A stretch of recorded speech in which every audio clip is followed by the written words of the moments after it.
Hello and welcome back to the Watford Way, and it's your Watford versus Sheffield Wednesday match preview. And it's been about 2 weeks since I've done a match preview because obviously, the international break's been in full force. England have been playing, doing really, really well at the moment. It's a World Cup qualifier, so lots of players been out to different countries. Ken Sema's been out in Sweden. Schuster Kong's been out for Nigeria. Andre Gray even playing a couple of matches for Jamaica. So absolutely fantastic to see, the Watford players getting called up and doing well for their national teams. But that's not what we're here to talk about today. We are here to talk about this very, very important game in Watford season, and every game's important now. I think I've been saying that for the past few weeks. Every game is crucial to, we need to win every game, simple as that. And I know it sounds very, very simple, but that's exactly what we have to do. You think about the games that Watford have got left. We've still got to play Brentford, Reading, Swansea. These are huge games. Norwich as well. I mean, these are massive games in our season.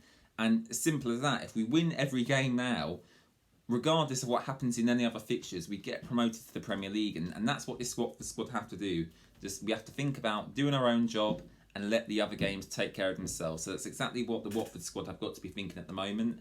In terms of Sheffield Wednesday and how they're doing at the moment, they're not doing very well, and actually it looks like they're going to get relegated from the Championship. And now I've said that, you'd expect Watford to win the game. Sheffield Wednesday have lost 19 games now this season. They currently sit 23rd in the Championship. I think it's 6 points above Wycombe. So, they're not doing very well at all. And this is a game Watford have to be winning. We did obviously play them earlier in the season. This is the reverse fixture now. And the first fixture actually ended 0-0. Obviously, that was under Vladimir Ivic. So you can kind of expect the football that we played in that game, obviously, compared to what we're doing under Xisco now. I remember Josh Windass, actually, he played quite well in that game. So hopefully he doesn't play for them on Friday. But apart from that, they shouldn't really be offering a lot. And this Watford team should blow them apart. Theoretically, whether we do or not is another matter, but hopefully we can get the win on Friday. And very, very busy period coming up now. As I said, 8 games left to go. We've got 3 games in the next 7 days. Play Sheffield Wednesday on Friday. Then we've got Middlesbrough on Monday, and then we're at home to Reading, aren't we, on next Friday? So lots of football to play in the next 7 days. Hopefully you're all going to enjoy the content on the channel that we're going to bring to you. And let's get into my starting 11 prediction and a quick injury update from Watford before we do that. So they did release the details on the website today about a couple of players coming back from injury. Most notably, Tom Cleverley is now back in full first team training, which is fantastic to see. And Ismaila Sarr is going to be assessed late ahead of the game on Friday. Personally, I would not risk Ismaila. I think that, Ismaila Sarr is obviously a key component of this Watford side. We should be beating Sheffield Wednesday with the players we've got at our disposal. If we don't, that's on our own players that we can't beat Sheffield Wednesday, and not the fact that Ismaila Sarr is missing. So for me, I wouldn't risk him in this game. I'd let him have the weekend off, and obviously we've got that game on Monday against Middlesbrough that hopefully he can come back for. But let's get straight into my starting 11 prediction and how I would play. So obviously, formation-wise, the 4-3-3 is what's worked for us since Xisco's come in, so I'll stick with that formation. And for me, goalkeeping situation, there is no debate now. Even Xisco confirmed it himself today. He said Daniel Bachmann is the number 1 keeper. I don't think those are his exact words, but that's basically what he suggested. So Daniel Bachmann, for me, starts in goal for Watford. Right back, Kiko Femenir. Fantastic player. No need to change something that's not broken. So Kiko Femenir plays at right back for me.